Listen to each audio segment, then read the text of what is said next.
warahmatullahi wabarakatuh. Perkenalkan, nama saya Detri Marsyanti dengan NIM D1D021129. Saya berasal dari Universitas Jambi, program studi kehutanan. Baiklah, di sini saya akan sedikit menjelaskan tentang studi kasus konflik kehutanan Taman Nasional Kutai, Kalimantan Timur.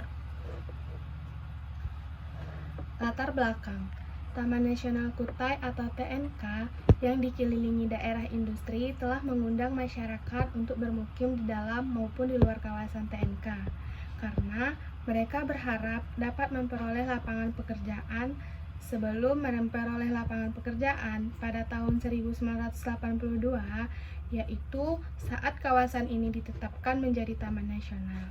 Di dalam kawasan ini telah terdapat permukiman atau enklave di beberapa tempat terpisah. Adapun konflik sekitar kawasan Taman Nasional Kutai. Pada kawasan Taman Nasional Kutai selalu mengalami konflik. Menurut keterangan seorang penduduk, desa-desa yang telah ada sebelum kawasan ini berstatus sebagai kawasan konservasi adalah Desa Sanggata Selatan dan Desa Sangkimah. Pada awalnya, Desa Sangkimah didirikan oleh sekelompok orang Basab yang kemudian digantikan oleh suku Dayak. Akan tetapi, karena mereka berpindah-pindah dan semakin menjauhi pantai, akhirnya wilayah ini ditempati oleh suku Kutai. Namun, kemudian datang suku Bugis dari Kecamatan Segeri, Pangkep, Sulawesi Selatan, yang sampai saat ini bermukim di Desa Sangkimah. Kedatangan pertama penduduk dari Sulawesi ini terjadi pada tahun 1924. Perintis Bugis ini terdiri dari satu kelompok yang beranggotakan kurang dari 10 orang.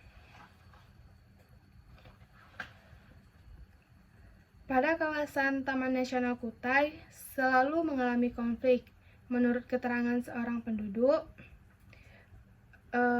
tidak pernah lepas dari berbagai macam konflik yang sudah berlangsung sepanjang sejarah permukiman di dalam kawasan dan perubahan status kawasan sejak zaman Belanda.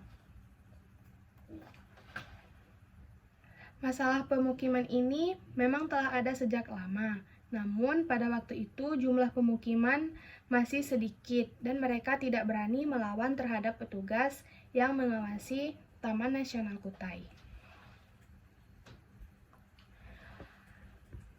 Adapun upaya penanganan konflik, yang pertama itu salah satu upaya dalam penyelesaian konflik kehutanan di Taman Nasional Kutai adalah dengan membuka ruang dialog dalam bentuk lokakarya yang diselenggarakan pada tanggal 28 sampai 29 April tahun 1999. Dan lokakarya ini diselenggarakan atas kerjasama antara Program Natural Resource Management. Lokakarya ini juga merekomendasikan pembentukan enklave sebagai salah satu alternatif yang diyakini dapat menyelesaikan konflik. Namun, ternyata tim enklave sendiri mengalami kesulitan di lapangan, sehingga pada akhirnya enklave tidak dapat diselesaikan. Ketidakjelasan ini justru kemudian menimbulkan perambahan hutan yang lebih luas.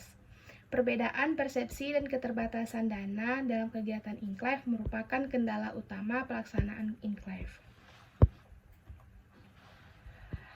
Untuk upaya lainnya yaitu dengan melakukan kampanye penyadaran masyarakat mengenai pentingnya Taman Nasional Kutai di pelestarian Taman Nasional Kutai. Salah satu kegiatan kampanye yaitu oleh Kenari atau Kelola Wana Lestari, yang melibatkan berbagai instansi atau lembaga, termasuk Badan Taman Nasional Kutai, pemerintah daerah, berbagai dinas terkait, guru, dan berbagai perusahaan yang beroperasi di sekitar Taman Nasional Kutai.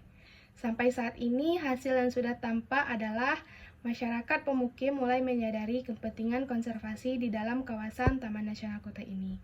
Contohnya, masyarakat pesisir Taman Nasional Kutai tidak lagi membuka lahan untuk tambak dan sudah mau melakukan penanaman di daerah tersebut.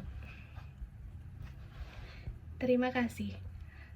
Baiklah, mungkin hanya itu yang dapat saya sampaikan. Lebih dan kurangnya saya mohon maaf. Saya akhiri dengan wassalamualaikum warahmatullahi wabarakatuh.